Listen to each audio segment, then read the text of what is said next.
My stepmother said I'd be lucky to get $5,000 from Dad's will until the lawyer announced my $2.3 million trust fund. The color drained from her face so fast I thought she might pass out in the mahogany-paneled conference room. Dad had died 3 weeks earlier from a sudden heart attack. I was 22, fresh out of college, working as a junior analyst making $43,000 a year. Gina had been married to him for 5 years since I was 17. She'd immediately moved into our family home with her twin daughters from her first marriage, Brittany and Paige, who were my age. Those girls got everything: new cars for their 18th birthdays while I drove Dad's old Honda, lavish Sweet 16 parties, shopping trips to Manhattan. Meanwhile, I worked part-time through college because Gina convinced Dad I needed to learn the value of money. "Your father spoiled you before I came along," she'd say, writing checks for Brittany's sorority dues. Dad's funeral was small, per Gina's wishes. She wore Chanel and cried into a monogrammed handkerchief. Afterwards, she pulled me aside. "Don't worry, honey. I know money's tight. I'll make sure you get something from the estate." That something she'd implied yesterday would be maybe $5,000 if I was fortunate. The lawyer, Mr. Hendricks, cleared his throat. "To my beloved daughter, I leave the trust fund I established when she was born, now valued at $2.3 million. He continued reading. "Additionally, she inherits my 40% stake in the company, my investment portfolio currently worth $1.7 million, and the lake house in Vermont." Gina's mouth opened and closed like a gasping fish. Brittany grabbed her mother's arm. "What about us?" The lawyer looked uncomfortable. "Mrs. Reynolds receives the main residence, a $400,000 settlement, and access to Mr. Reynolds' pension." "That's impossible," Gina hissed. "He promised me everything. We discussed it last month." Mr. Hendricks produced another document. Mr. Reynolds updated his will 6 weeks before his death. He was quite specific about his wishes. I sat there stunned. Dad and I had grown distant after Gina arrived. She'd mastered creating wedges, making me seem ungrateful whenever I tried to spend time with him alone. Our weekly dinners became monthly, then disappeared entirely. I'd assumed he'd simply moved on, replaced me with his new ready-made family. "He came to me in January," Mr. Hendricks said quietly after Gina stormed out with her daughters. "Said he'd been blind, that someone showed him bank statements he'd never seen." My stomach dropped. "What kind of statements?" "Purchases made in your name that you'd never authorized. Tuition payments to schools you'd never attended. He'd been writing checks to Gina for your expenses, trusting her to pass them along. She'd been pocketing every cent, thousands meant for my college housing, books, living expenses. While I worked doubles at a campus restaurant, eating ramen because I couldn't afford meal plans, Gina had been funding Brittany and Paige's Instagram-worthy lifestyle with money meant for me." "He also found something else," Mr. Hendricks added, sliding a folder across the desk. Inside were printed emails. I recognized Gina's account. My hands shook as I read her words. "The girl's such an easy target. Acts so superior with her fancy college degree, but she's completely clueless. Once he's gone, she'll get nothing. I've made sure of that. Brittany and Paige deserve his money more anyway." The timestamp was from 2 years ago. Another email, dated 3 months before Dad died. "He's been asking questions about the tuition payments. I told him his daughter probably isn't mentioning the help to seem independent. Men are so easy to manipulate when it comes to their precious daughters." But there was a third email, sent just 5 weeks before his death, to someone whose name I didn't recognize. This one made my blood run cold. "The life insurance policy is finally processed. $2 million if anything happens to him. And with his blood pressure medication adjusted like we discussed." I couldn't breathe. "Mr. Hendricks?" I whispered. "Are you saying what I think you're saying?" His expression was grave. "Your father had concerns. Serious concerns. He'd been feeling increasingly unwell in the weeks before his death. Dizzy spells, irregular heartbeat. His cardiologist was baffled because his medication should have been controlling those symptoms perfectly." "Who's the email to?" I demanded, pointing at the recipient's address. "Someone named Dr. Trevor Walsh." Mr. Hendricks pulled out another document. "Not a real doctor. Your father hired a private investigator after finding the first batch of financial discrepancies. This Walsh character is Gina's ex-boyfriend from college. He works as a pharmaceutical sales representative." The pieces clicked together with sickening clarity. "She was poisoning him. We can't prove that,"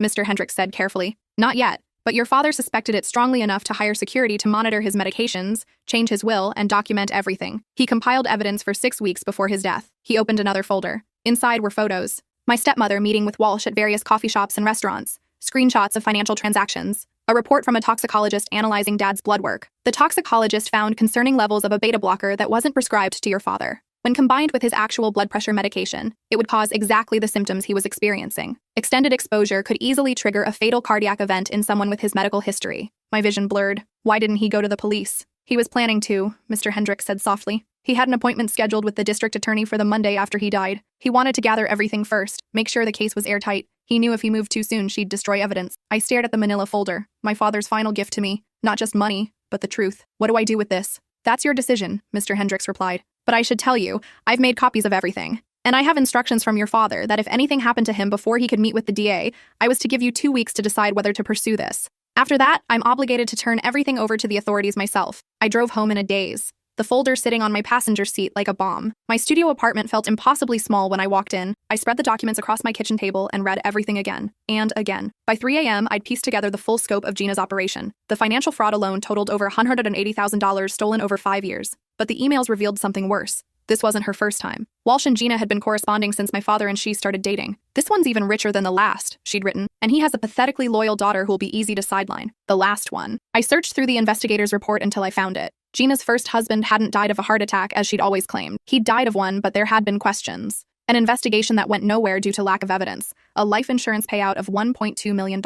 She'd done this before, and she'd gotten away with it. I thought about my father, alone in his final weeks, knowing his wife was trying to kill him, but unable to prove it fast enough. Continuing to live in the same house with her, eating meals she prepared, taking medications she handed him, all while racing against time to protect me. He died 3 days before his scheduled meeting with the DA. 3 days. The funeral played through my mind differently now. Gina's tears had been real, but not from grief, from frustration that her plan had worked but the payoff hadn't. She'd expected millions. Instead, she got a house and $400,000 while the stepdaughter she'd tried to erase inherited everything. I picked up my phone and dialed. Mr. Hendricks answered on the second ring despite the hour. "I want to go to the police," I said. "Tomorrow. I want to nail her for everything." "I'll arrange the meeting," he replied. "Be at my office at 9 a.m. I'll have the DA there." I didn't sleep that night. Instead, I compiled my own evidence. Years of text messages where Gina had lied about transferring money to me. Screenshots of her daughter's social media showing purchases made during periods when I'd been living on $200 a month. Photos of me at various jobs while Brittany and Paige posted from beach vacations and ski resorts. At 8:45 a.m., I walked into Mr. Hendricks' office building. At 9 a.m., I sat across from District Attorney Jennifer Kwan, a sharp-eyed woman in her 50s who listened without interrupting as Mr.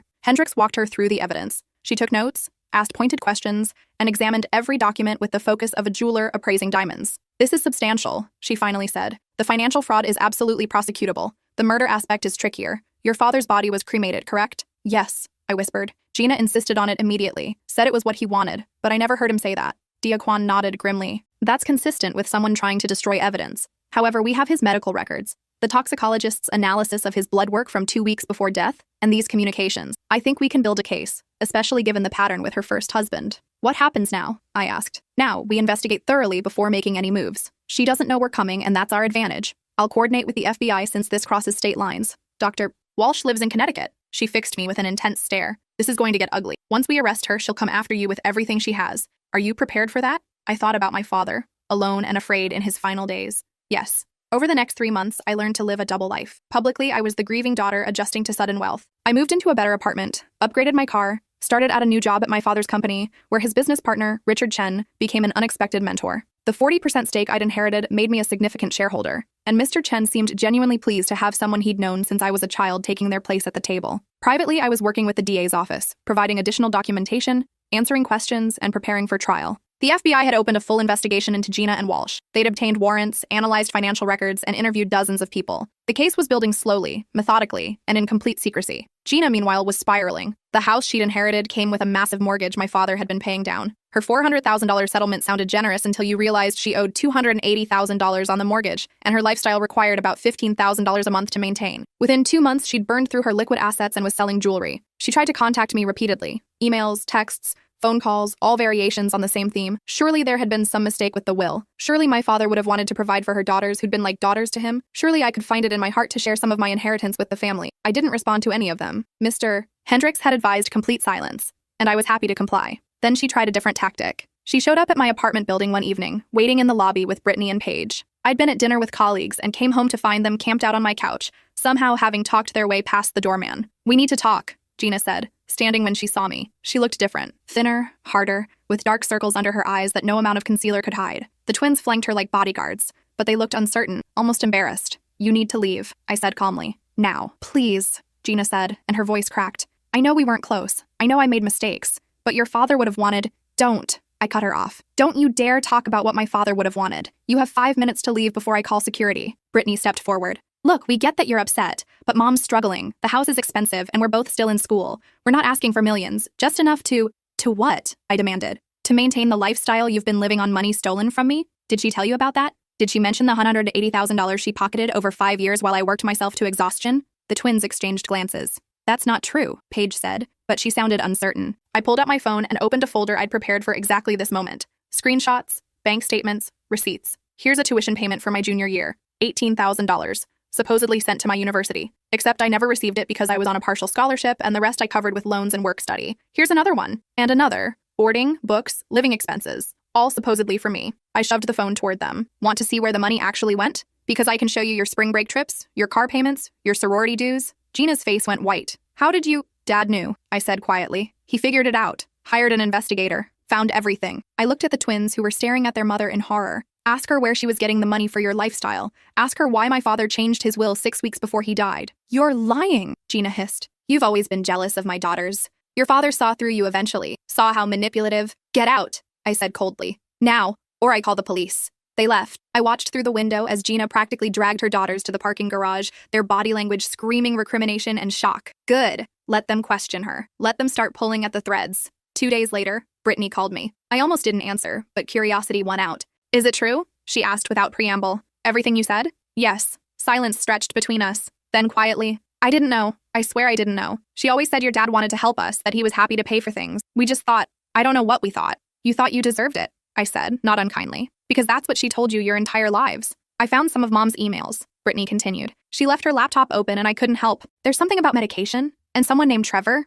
Her voice rose with panic. What did she do? This was dangerous territory. The DA had been clear that I couldn't discuss the ongoing investigation. I can't talk about that, I said carefully. But you should probably distance yourself from your mother. You and Paige both. Oh God, Brittany whispered. She killed him, didn't she? She killed your dad. I didn't answer. I couldn't. We're moving out, she said. Paige and I, we're getting our own apartment. We can't stay with her. Not if, she broke off, crying softly. That's probably smart, I said. And Brittany, whatever happens next, whatever comes out, you and Paige were victims too. You were kids. She manipulated you the same way she manipulated everyone else. Thank you, she whispered, and hung up. 3 weeks later, the arrests happened simultaneously. Federal agents picked up Walsh at his office in Connecticut while local police arrested Gina at the house. I heard about it from DA Kwan, who called me at work. It's done, she said. She's in custody. I wanted you to know before it hits the news. It hit the news within an hour. My phone exploded with messages, calls, emails. Reporters camped outside my apartment building. The company's PR department went into overdrive. By evening, every major news outlet was running with some version of socialite arrested in husband murder plot.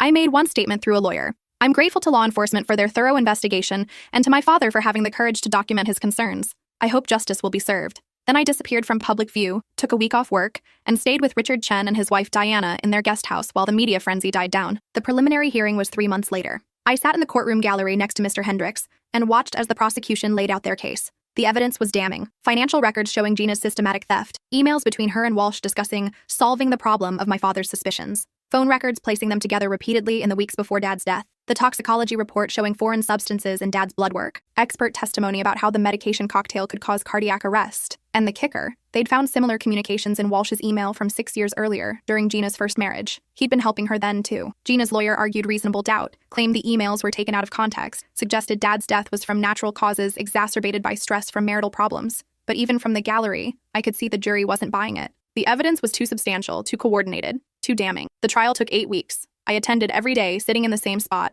watching Gina's mask slip further with each piece of evidence presented. She'd started out defiant, dressed impeccably, projecting wounded innocence. By week 6, she looked haggard, snapping at her lawyers, crying theatrical tears that convinced no one. Walsh flipped on her in week 3, accepting a plea deal in exchange for testimony. He took the stand and described everything in clinical detail, how Gina had approached him after reconnecting on social media, how she'd explained her plan to accelerate her husband's death using Walsh's access to pharmaceutical samples, how she'd promised him a cut of the insurance money, how they'd done it before and gotten away with it. Why did you agree to help her? The prosecutor asked. Walsh, looking like he'd aged a decade, shrugged miserably. She was convincing, and I was broke. And I told myself I was just providing information, not really hurting anyone. I was wrong. Gina's lawyer tried to tear him apart on cross-examination, but the damage was done. The jury had heard a full confession from a co-conspirator backed up by documentary evidence. The prosecution's closing argument was devastating. The prosecutor, an intense woman named Lisa Torres, walked the jury through every piece of evidence chronologically, building an irrefutable timeline of fraud and murder. She held up photos of my father from before he met Gina, healthy, smiling, vibrant, and contrasted them with photos from his final months,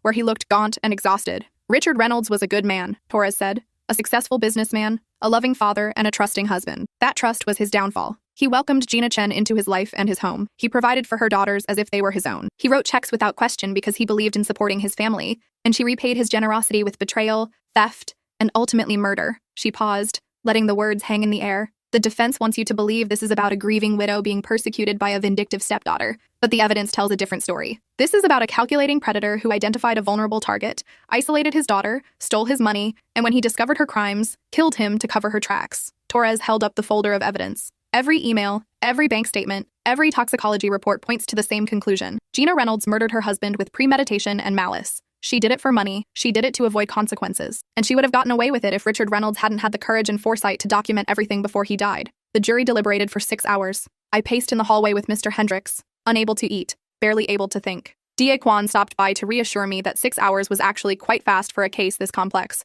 that it was a good sign. When the bailiff called us back to the courtroom, my hands were shaking so badly I could barely walk. I took my seat and watched the jury file in. None of them looked at Gina. That was supposedly a bad sign for the defense. Has the jury reached a verdict? The judge asked. We have, Your Honor, the forewoman said, standing. On the count of first-degree murder, how do you find? Guilty. The word echoed through the courtroom. Gina made a choking sound. Brittany, sitting several rows behind me, started crying. The judge continued through the remaining counts. Fraud, conspiracy, insurance fraud, embezzlement. Guilty on all counts. Sentencing was set for 6 weeks later. I walked out of the courthouse into a barrage of reporters and camera flashes. Someone shoved a microphone in my face and shouted questions. Mr. Hendricks steered me through the crowd to a waiting car. We drove in silence for several blocks before I finally broke down, sobbing into my hands. It's over, Mr. Hendricks said gently. You did it. Your father would be so proud. But it didn't feel over. It felt raw and painful and hollow. Yes, Gina was going to prison. Yes, justice had been served. But my father was still dead. I'd still lost 5 years with him to her manipulations. I'd still eaten ramen and worked myself to exhaustion while she stole from me. The money couldn't fix that.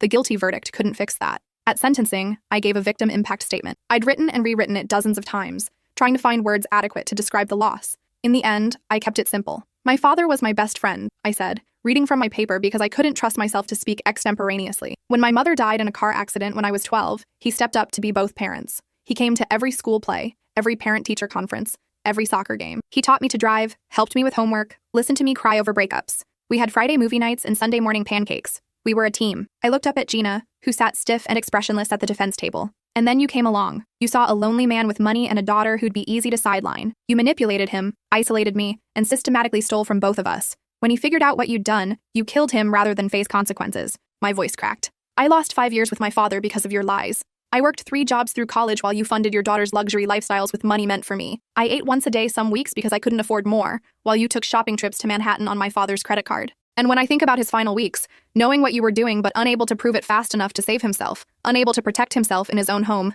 I feel rage so pure it terrifies me. I wiped my eyes. No sentence you receive will bring him back. No amount of prison time will give me those lost years. But I hope you spend every day of your incarceration thinking about what you destroyed. Not the money. I don't care about the money, the relationship, the trust, the human being who made the mistake of loving you. I sat down. The judge, a stern woman in her 60s, looked at Gina with undisguised contempt. Mrs. Reynolds, you have been convicted of the most serious crimes: murder, fraud, and conspiracy. The evidence against you was overwhelming. Your actions were calculated, deliberate, and devoid of remorse. You betrayed your husband's trust in the most fundamental way possible. You stole from a young woman trying to build her life. And when caught, you attempted to manipulate your own daughters into supporting your lies. She consulted her notes. The prosecution has recommended life imprisonment without possibility of parole. I see no reason to deviate from that recommendation. For the murder of Richard Reynolds, you are hereby sentenced to life in prison without parole. For the fraud charges, an additional 20 years to be served concurrently. For conspiracy and embezzlement, 15 years concurrently. She banged her gavel. Court is adjourned. Guards led Gina away. She looked back once, her eyes finding mine. I expected to see hatred or defiance. Instead, I saw something worse: emptiness. She'd gambled everything on a con that had worked before and lost. Now she had nothing, would have nothing for the rest of her life. I felt no satisfaction, just exhaustion. Outside the courthouse, reporters swarmed again. This time I stopped and gave a brief statement. Justice has been served. My father can rest in peace. I'm grateful to the district attorney's office, the investigators, and everyone who worked tirelessly on this case. I'm especially grateful to my father for having the courage to document everything despite his fear. He saved my life even after losing his own. Someone shouted, "What will you do with the money?" I looked directly into the cameras. I'm establishing the Richard Reynolds Foundation, which will provide scholarships to students from families impacted by financial fraud. No one should have to work themselves to exhaustion through college because someone stole their education fund. I'm also funding a support network for adult children who've been alienated from their parents by manipulative step-parents. My father and I lost precious years because of Gina's interference. If I can help even one family avoid that, his death will have meaning beyond tragedy. The questions continued, but Mr. Hendricks ushered me to the car. We drove to his office where he'd prepared documents for me to sign: transfer papers for the foundation, investment strategies for the remainder of my inheritance, business documents for my increased role in my father's company. Your father would be incredibly proud, Mr. Hendricks said as I signed the last paper. Not just of getting justice, but of what you're doing with it. I keep thinking about all the ways this could have gone wrong, I admitted. If Dad hadn't found those bank statements, if he'd confronted her directly instead of investigating quietly, if he'd died one day earlier before finishing his documentation, I'd be broke, she'd be rich, and no one would ever know the truth. But that's not what happened. Mr. Hendricks reminded me gently. Your father was smart and careful. He protected you even when he couldn't protect himself. That's not luck. That's love. I left his office and drove to the cemetery where my father was buried. His grave was simple. He'd specified in his will that he wanted no ostentation, just his name and dates with the inscription, "Beloved Father." Gina had fought that too, wanting some elaborate memorial that would reflect well on her as the grieving widow. Mr. Hendricks had shut that down quickly. I sat in the grass next to his headstone as afternoon faded into evening. "We got her, Dad," I said quietly. "She's going to prison for life. She won't hurt anyone else." The wind rustled through the trees, and for just a moment I could almost believe he heard me. "I wish you'd told me what was happening," I continued. "I wish you'd let me help, but I understand why you didn't. You were trying to protect me even then. You always were." I placed my hand on the cool marble. "I'm going to do something good with the money. Help people like us, people who've been lied to and stolen from. I'm going to make sure your company continues to thrive. Mr. Chen says I'm a natural, apparently inherited your business sense. And I'm going to live my life fully, the way you'd want me to. No more ramen dinners unless I choose them. No more working myself to exhaustion. I'm going to be happy. That's how I'll honor you." The sun set, painting the sky in shades of orange and pink. I sat until the colors faded to twilight, then darkness. Finally, I stood, brushed grass off my pants, and walked to my car. Tomorrow, I had a meeting with the foundation's board. Next week, I had investors to meet for the company. Next month, I was planning a trip to the Vermont lake house I'd inherited, which I hadn't visited since I was a child. Life continued. Justice had been served. The money was being put to good use. But some wounds never fully heal. You just learn to carry them differently. 6 months after the trial, I received a letter from Brittany. She and Paige had moved to California, changed their last names back to their biological fathers, and were both in therapy. The letter was an apology, long and heartfelt, and probably unnecessary. They'd been children, I told myself, victims of their mother's manipulations, just different flavored victims than I'd been. I wrote back, brief but kind, told them I held no grudge, wished them well. Didn't offer to maintain a relationship. Some bridges are better left unbuilt, even after forgiveness. Walsh got 25 years for conspiracy to commit murder. He'd likely die in prison. He was already 58, overweight, with health problems. Sometimes I felt a flicker of pity for him, a man who'd destroyed his life for $100,000 that he'd never received. Then I'd remember my father's face in those final photos, gaunt and exhausted, and the pity evaporated. The foundation launched 9 months after the trial. We funded 47 scholarships the first year, full rides to state universities for students whose parents had been victims of financial fraud. I met them at the award ceremony, these bright young people who'd survived their own versions of what I'd endured. Their gratitude was overwhelming. One girl, Casey, grabbed my hand afterward. "I worked 4 jobs last semester," she said, tears streaming down her face. "I was falling asleep in class, failing tests, couldn't focus on anything. This changes everything. I can actually study now. I can sleep." "I know," I said softly. "I worked 3 jobs through college. I lived on protein bars and instant noodles and coffee. I know exactly how you feel." She hugged me and I let her, and we both cried. The support network for alienated adult children took longer to establish. The psychological wounds of parental alienation are complex, requiring therapists who specialize in family systems and manipulation. We partnered with existing organizations, providing funding for therapy, legal support for custody or visitation battles, and resources for rebuilding fractured relationships. I spoke at the first support group meeting, sharing my own story. My stepmother spent 5 years driving a wedge between my father and me. I told the room of 30 people, all with similar stories. She made me seem ungrateful, needy, manipulative. She scheduled family events when she knew I couldn't attend, then told my father I'd chosen not to come. She answered his phone when I called, said he was busy, and never gave him the messages. She intercepted emails. She created a reality where I'd abandoned him, when the truth was she'd built walls he couldn't see through. Heads nodded around the room. They understood. They'd lived it. "Some of you still have time," I continued. "Your parents are still alive. You can fight to rebuild those relationships. Do it. Don't wait. Don't assume you have time, because you might not. I'll never get those 5 years back. I'll never have another Friday movie night or Sunday pancake breakfast. But you might. So fight for it." The network grew. Within 2 years, we'd helped 200 families navigate the legal and emotional complexities of step-parent alienation. Some succeeded in reuniting. Others found closure without reconciliation. All found community and validation. At work, I thrived in ways I never expected. Mr. Chen became a mentor and friend, teaching me the nuances of the business my father had built. I discovered I had an aptitude for strategic planning and client relations. On my 25th birthday, the board promoted me to VP of Business Development. 3 years after my father's death, I was running the department he'd created. The Vermont Lake House became my sanctuary. I spent weekends there, fixing it up slowly, making it mine while respecting my father's memory. I added a deck overlooking the water where I'd sit with morning coffee and watch the sunrise. I renovated the kitchen where Dad and I used to make elaborate Sunday breakfasts. I kept his study exactly as it had been, books and papers and photos, a shrine to the man who'd saved me even in death. I dated, eventually, found relationships that were complicated and messy and real, learned to trust again, though it took time and therapy and patience, learned to recognize red flags, manipulation tactics, love bombing and gaslighting, learned that not everyone who showed interest was running a con, but also learned to protect myself and verify before trusting completely. 5 years after the trial, I visited Gina in prison. I didn't tell anyone I was going, not Mr. Hendricks, not my therapist, not the friends who'd become family. I just woke up one morning and knew I needed to face her one last time. The prison was gray and depressing, all concrete and fluorescent lights. I sat in the visiting room and waited. When they brought her in, I barely recognized her. Prison had aged her dramatically. Her perfect hair was streaked with gray, cut short and practical. Her designer clothes replaced with an orange jumpsuit. The manicured nails were gone, the elegant posture replaced with a defeated slump. She sat across from me and for a long moment, We just stared at each other. "Why are you here?" she finally asked. Her voice was hoarse, unused to speaking much. "I don't know," I admitted. "Closure, maybe. Understanding. I wanted to see if you'd feel remorse." She laughed bitterly. "Would it matter if I did? Probably not." More silence. Then, "I didn't mean for it to go that far," she said quietly. "The money, yes. I saw an opportunity and took it. But killing him, that wasn't the plan." "Liar," I said without heat. "You'd done it before. To your first husband. This was always the plan." She flinched. "That was different. He was abusive. Your father was kind. So that makes it better?" I leaned forward. "You stole from me, isolated me from my only parent, then murdered him when he caught you. And you want me to believe it wasn't premeditated? That you just accidentally poisoned him over a period of months?" "I want you to believe I'm human," she said, and to my shock, tears welled in her eyes.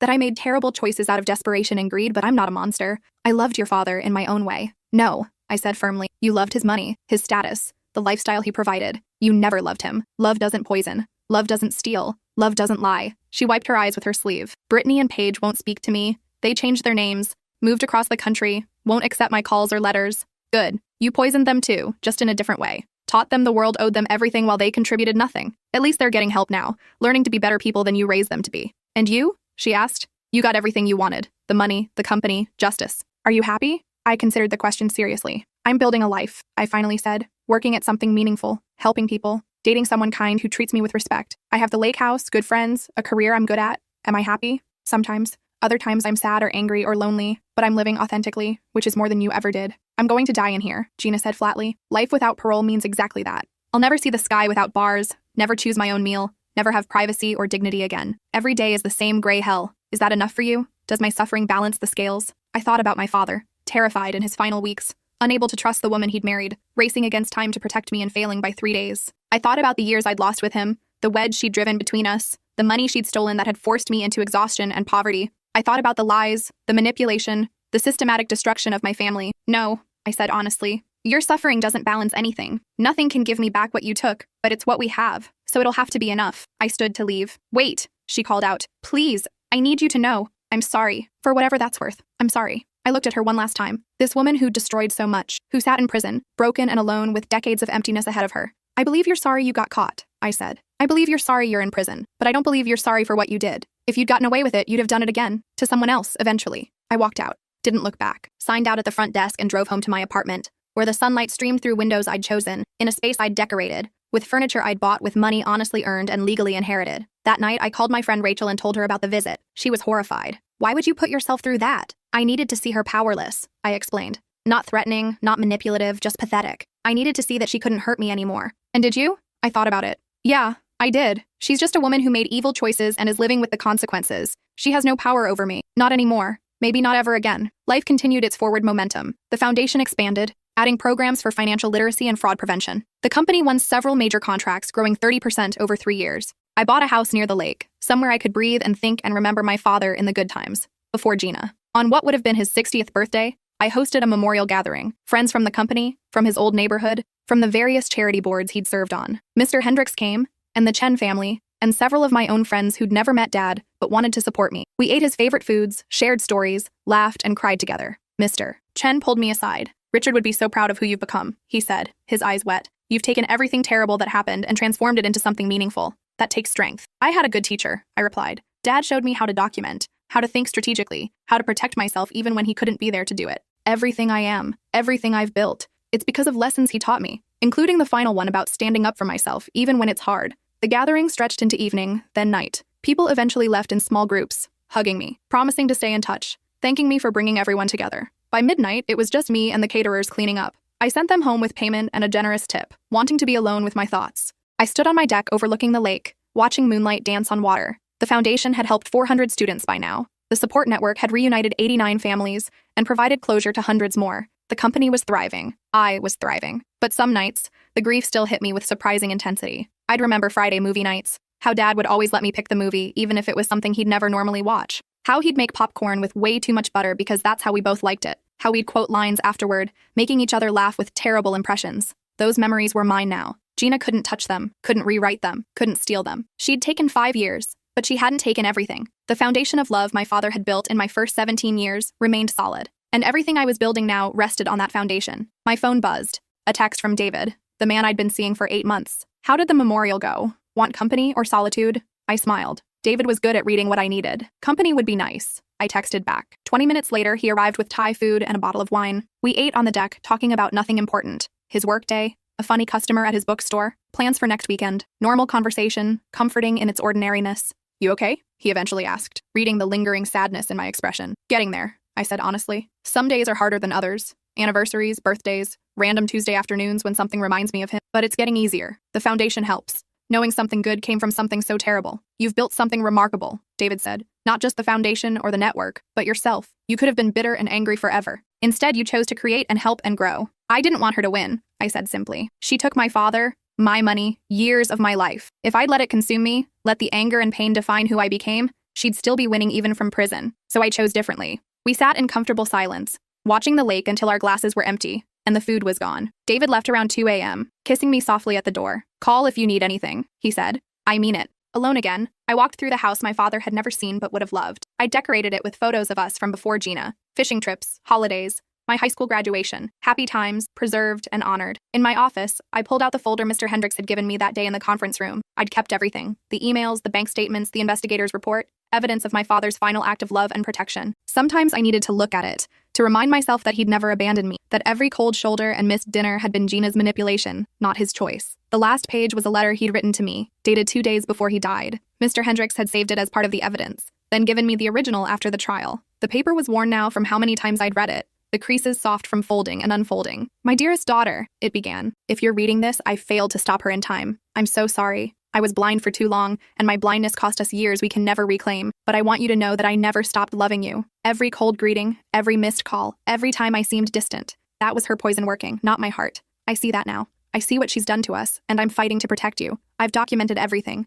Mr. Hendricks knows what to do. You'll be taken care of financially and legally. But more importantly, you'll know the truth. You'll know that your father loved you until his very last breath. You'll know that I'm sorry, that I wish I'd been stronger, smarter, faster, that I'm so proud of the woman you've become despite everything. Be happy, my darling girl. Build a beautiful life. Don't let this destroy you. That's my final wish and my greatest hope. I love you. Always, Dad. I folded the letter carefully and placed it back in the folder. Tomorrow I had meetings, deadlines, responsibilities. But tonight I had this. Proof that love endures, that truth matters, that justice is possible even when it seems impossible. I climbed into bed and fell asleep thinking about Friday movie nights and Sunday pancake breakfasts, and all the moments yet to come that my father wouldn't see but would have celebrated. I was building the beautiful life he'd wished for me. That was my tribute to him. That was how I won. And Gina, sitting in her gray cell with decades of nothing ahead of her, had lost everything. The money, her daughters, her freedom, her future. She'd gambled on a con and lost catastrophically. Sometimes justice isn't perfect, but sometimes it's exactly what it needs to be. I slept deeply that night, dreamlessly, peacefully.